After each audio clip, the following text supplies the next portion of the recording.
Hi, hello, namaste. Welcome to my channel Max My Heartbeat. So, in our today's class, let us discuss about our basic mathematics. That is, we have started our next chapter, ratio and proportion. And already I have explained about ratio and how to find the ratio of given two quantities or two or more quantities by using ratio in our previous classes. So in our today's class, let us discuss about proportion.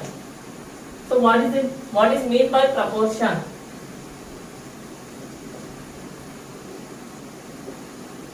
So proportion, our general meaning is nothing but general definition of proportion is equality of ratios. Equality of ratios is called proportion. Means in general, if two ratios are equal, then they are said to be in proportion. For suppose I am taking the ratio as 1:2 and the other ratio 6:12. Okay. So 1:2 we can't simplify, but how about 6:12? Can we write 6:12 in a simplified form? Yes, no, see here 6/12.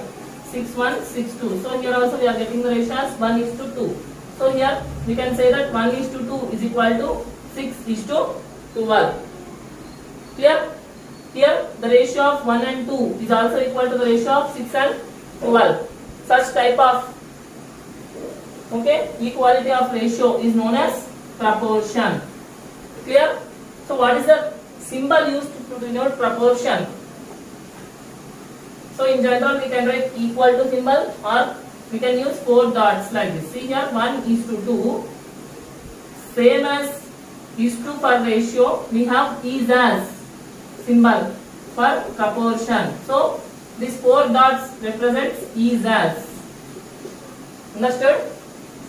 So 2 dots represents is to and 4 dots represents is as. Clear? So the symbol for proportion is 4 dots like this. Clear? So in general, what can we call the terms of the proportion? We'll discuss now. Okay.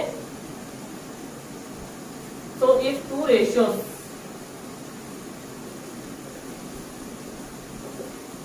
A is to B and C is to D are equal, okay. Suppose I am taking the two ratios A is to B and C is to D are equal. How to represent that equality? A is to B is equal to C is to D. Or one more method is A is to B is as C is to D. Okay. Now here we call the first term and the fourth term. Yes, in proportion how many terms will be there? Totally 4 terms will be there. First term, second term, third term and fourth term. Understood? Same like ratio. In ratio how many terms will be there? 2 terms, right?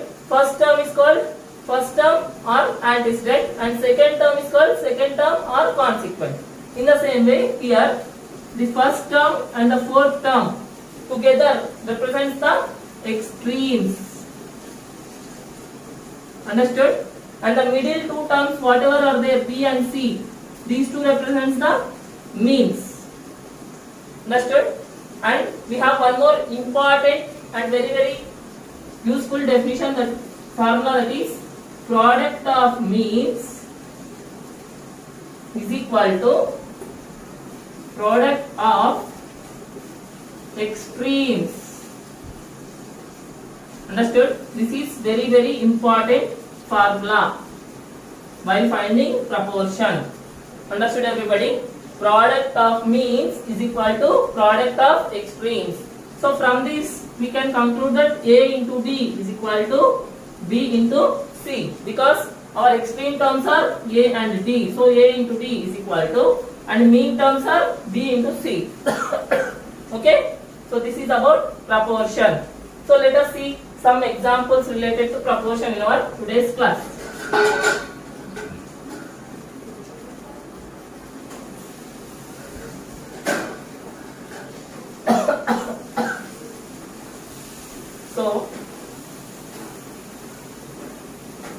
us discuss still briefly about proportion in our base class. So some ratios, some proportion I will give, and afterwards we'll discuss how to write product of means and product of extremes. Okay. So here we'll take proportion. Here product of means and one more product of extremes. Clear?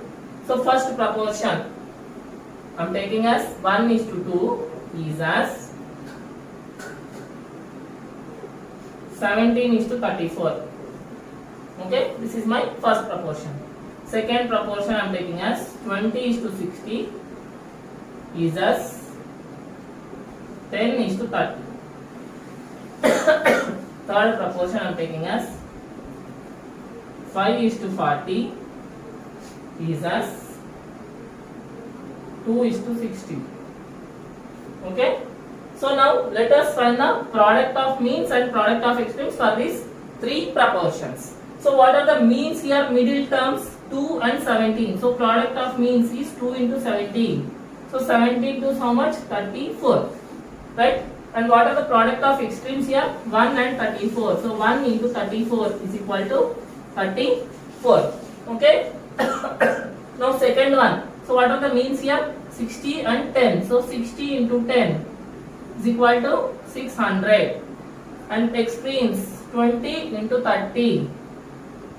So 20 into 30 is also 600. Clear? Now product of means. So here 40 into 2 is equal to 80. So here 5 and 16. So 5 into 16. 16 5 is 80. So if you observe in every row here 2 into 17, that is product of means, is equal to product of extremes. That's why these four numbers can be said to be in proportion. Clear? Now I hope everybody understood how to find out product of means and product of extremes. Right? Anyone has any doubt? No? So now let us find some missing proportions in the terms. Okay? Missing numbers in a proportion, how to find out? Let us see that.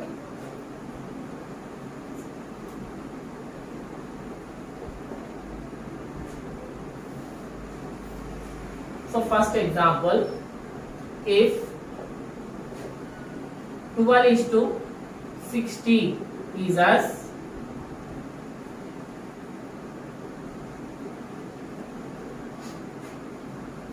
x:20, find x. Okay. If 12:60 is as x:20, find x.